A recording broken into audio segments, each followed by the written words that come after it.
पुराणों में सच ही कहा गया है, कुलम पवित्रम जननी कृतार्थम वसुंधरा पुण्यवती चयना।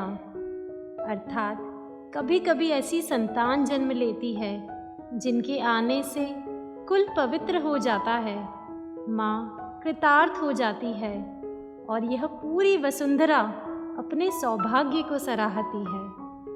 आज भी कौन माता पिता नहीं चाहते कि उनका शिशु अनन्य गुणों वाला, तेजस्वी और शुभ आध्यात्मिक हो, लेकिन ऐसी संतान को प्राप्त करने की क्या विधि है, यह कोई नहीं जानता।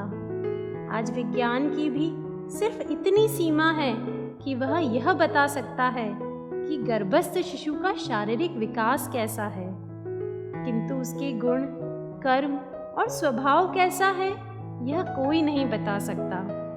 यह हमारे गौरव का विषय है कि सिर्फ भारतवर्ष के हमारे ऋषि मुनियों ने गर्भ में ही शिशु को शुभ संस्कारी, वीर, तेजस्वी बनाने हेतु गर्भ संवाद, गर्भ प्रार्थना, गर्भ ध्यान की पद्धति विकसित की।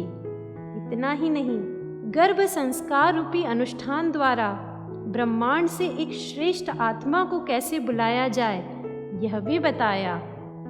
आज इसी बात को सिद्ध करने हेतु मैं आपको एक कथा सुनाती हूँ। राजा गादी कन्नौज नगर के राजा थे। उनकी एक सुकन्या, उनकी पुत्री सत्यवती बहुत ही संस्कारी और सेवा परायण थी। उनका विवाह राज्य के महान ऋषि भृगु के पुत्र भृगुनंदन के साथ हुआ।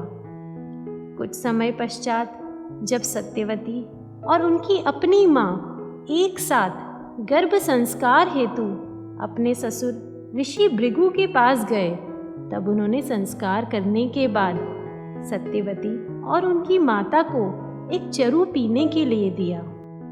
उस चरु में उन्होंने प्रार्थना कर माता के लिए एक श्रेष्ठ वीर क्षत्रिय गुणों वाली संतान और सत्यवती के लिए तेजस्वी ब्राह्मण संतान की प्राप्ति का वर दिया था।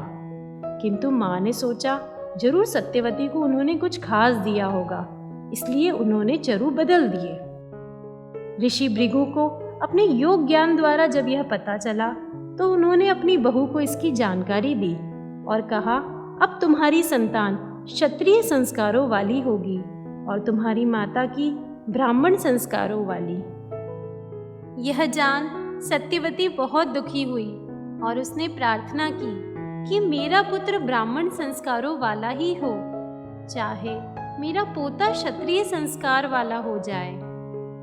ऋषि भृगु को अपनी बहू की निर्मल प्रार्थना पर दया आ गई और उनकी प्रार्थना स्वीकार ली गई। आज भी इतिहास साक्षी है इस बात का कि राजा गादी के पुत्र क्षत्रिय कुल में उत्पन्न विश्वामित्र जी के ब्राह्मण संस्कार जागृत हो गए और वे राजपाट छोड़ ज्ञान और तपस्वी सा जीवन व्यतीत किया।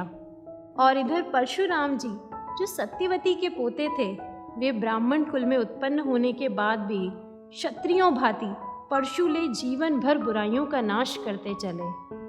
हमारी प्राचीन सभ्यता अति गूढ़ और श्रेष्ठ थी। आज भी अगर माता पिता श्रेष्ठ संतान हेतु पूरे 9 महीने सतर्कता से प्रयत्न करें तो उन्हें मनवांछित गुणों वाली संतान की प्राप्ति हो सकती है। मेरा आप सभी से अनुरोध है, आप जिस भी क्षेत्र में रहते हैं वहाँ गर्भ संस्कार जरूर करवाएं। गायत्री परिवार के परिजन बहुत ही सादगी, विधिवत, कम खर्चे में इसे करवा देते हैं। आप किसी अन्य को मानते हैं तो उनसे करवाएं, पर इस श्रेष्ठ संस्कार से अपने परिवार को जरूर जोड़ें।